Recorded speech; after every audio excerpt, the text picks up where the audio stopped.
And we're live from Stockholm, Sweden with the round 5 report from the Rilton Cup. And this is probably the last round report of the year. I hope that everyone is not out celebrating and instead tuned in for this. But tomorrow is a rest day for Rilton Cup, so there will be no action tomorrow, except the free lecture with Milos Pavlovic at the playing venue, Floor 2. Check it out. It's free for anyone to attend. Then, of course, the action is back on the 2nd of January with the Rilton 1800 starting as well. You can still register for that one if you're interested. And on the 3rd of January, there's of course the Rilton Blitz. So, let's see what round 5 brought us. Let's check out the results. So, on the first 3 boards, there were draws. Milton Pansar held a draw against Archei Nesterov, that I now realize doesn't have a title. Very strong player for not having a single title. Interesting.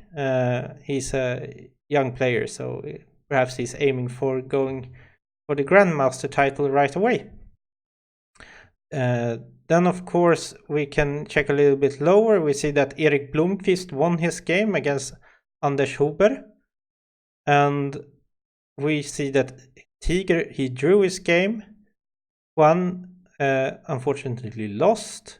And Khan, he drew his game as well. So, pretty decent results for the Swedish players on the top boards. I was thinking today we're actually not gonna look at a single Swedish player's game. We're gonna have a look at the game between Erik Santarius and Nikita Meshkovs. And we're also gonna just take a little look at the end of Dmitry Kolar's game against Prasad Chandra Baladulipala. So but before we do that, let's check the standings. So we see that we have Frode Urkedal and Elshan Moradiabadi still in the lead with 4.5 points. Now you can probably see it. And then we have Milton, who has 4, and Erik, who has 4. Those are the only Swedish players with 4 points. So they are hunting. And then, of course, with 3.5, we should have Tiger and Khan.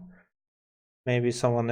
We have Hampus. I think Hampus won on walkover today. There were 2 Norwegians that didn't show up to their games this morning because the round started so early, 12 o'clock.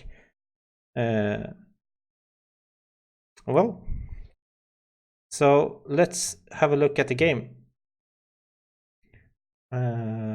Here. Yes, now we should have the game.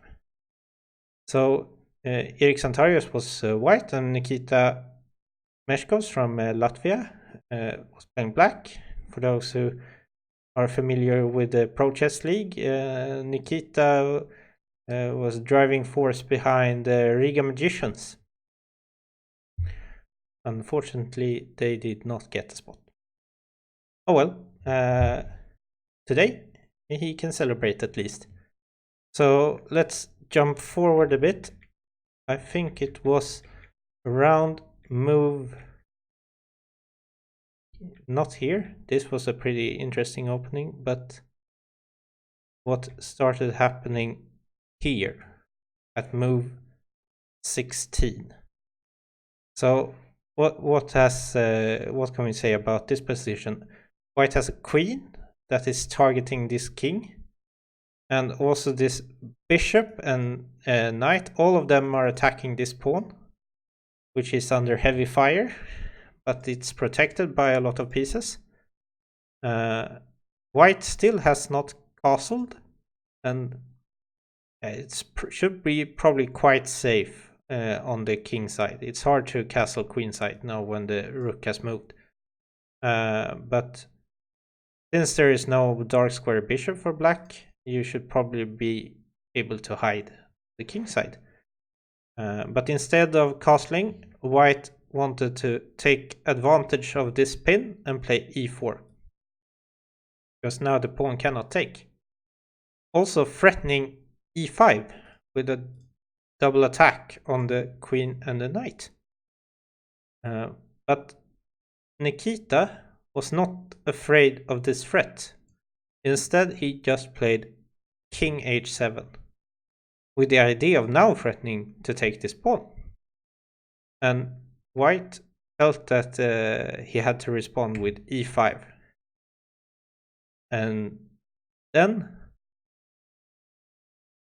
perhaps he could have played rook e8 or something, pinning this pawn to the king, but instead Nikita went for knight takes e5, sacrificing a piece. But you get this nasty check, more or less forcing the king to move. And Erik chose to put it on f1 behind this pawn, which seems very natural. So for this piece, you got two pawns and this king that is stuck in the center, and also this rook that is very awkward. You have gotten some positional advantage here. And also, the black king seems to be very safe behind all of these pawns. Let's see how it develops. So, bringing in the other rook, sometimes you need to ask yourself which one is my worst piece. It was probably this one, because it was not participating in the attack. Bishop f3, knight e4, opening up the file for the rook, also of course threatening the bishop. Bishop takes, pawn takes, trying to break up the this file with a pawn. So now the threat is e3, which is a very dangerous threat, and white now decided to play knight e1, trying to protect this square and also this pawn. But that seemed to have been a mistake. Better seemed to have been rook e1, with the idea that after rook e1, e3 play queen c2, and then after rook takes f2, takes, you can take the queen. So black will need to find some other plan here.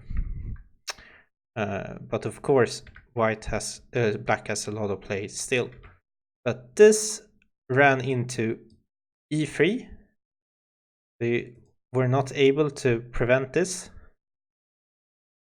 Knight takes e3, and this beautiful move, queen f4. So what's the brilliant idea behind queen f4?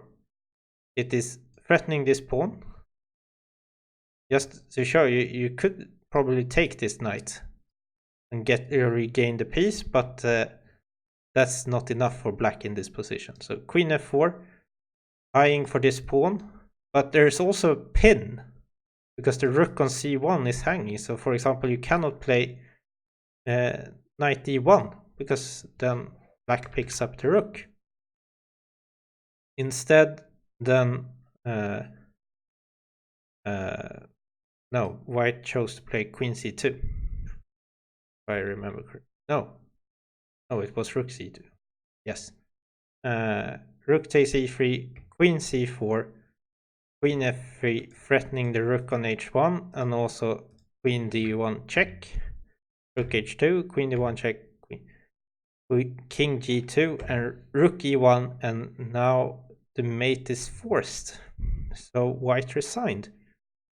There are two very strong checks that are threatening. So queen f3 and rook e1, and white cannot deal with any of these. If you try to escape, then I believe there's some kind of mate like this, which is pretty nice. So yeah, it was a good game by Nikita, I would say. This understanding of playing king h7 here was very good. So let's bring up the next game, or the end of the next game. It was a pretty long game. We're only gonna see the end of this one.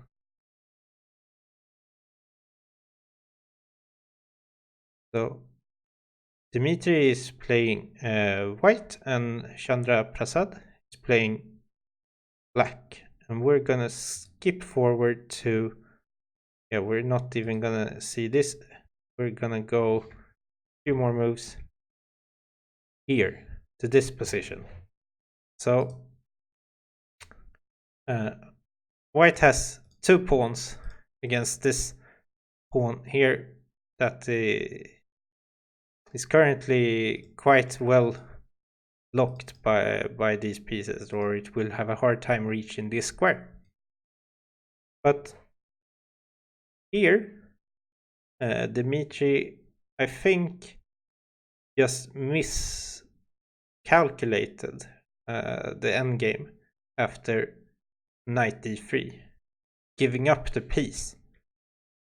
He must have thought that this position was winning, but actually this is a draw. And as we can see with the game, there was no way forward. But what he could have played instead was g4, forcing black to sort of stretch his resources between these pawns.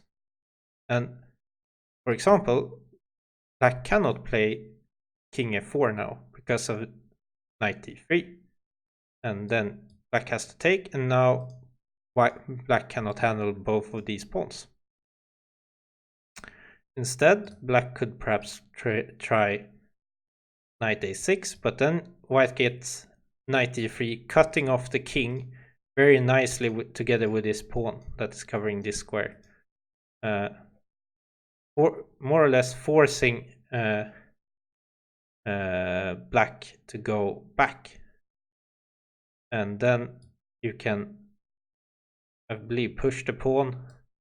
And the overall idea is that if black moves back, then white's king can go forward. Then also happens like this, where you threaten to go here, and then if the black king goes after this pawn, then the white king can start marching up and attacking this knight, and this pawn will queen. So that was a bit unfortunate for Dmitry. Oh well, let's see what chances they have tomorrow. No, on what is it? Thursday. So let's bring back chess results and see what the pairings are for the 6th round. So the 2 leaders cannot play each other again. So Urkedal will play the Rilton medalist from winner of the Rilton medal, Sergei Volkov. And Elshan will play Jesper Sonnegaard, Thibaut. Nikita is playing Luis Ernesto. Where are the Swedish playing? Erik is playing Arseni. And Milton is playing against the Grandmaster, Sergei Ionov. And Dmitry is up against Mikhail Oratovsky from Israel. And here we also have Hampus Sørensen against Kaido Clouds. Oh, we have a Swedish meeting here. That was a bit unfortunate. Khan is playing against Tiger.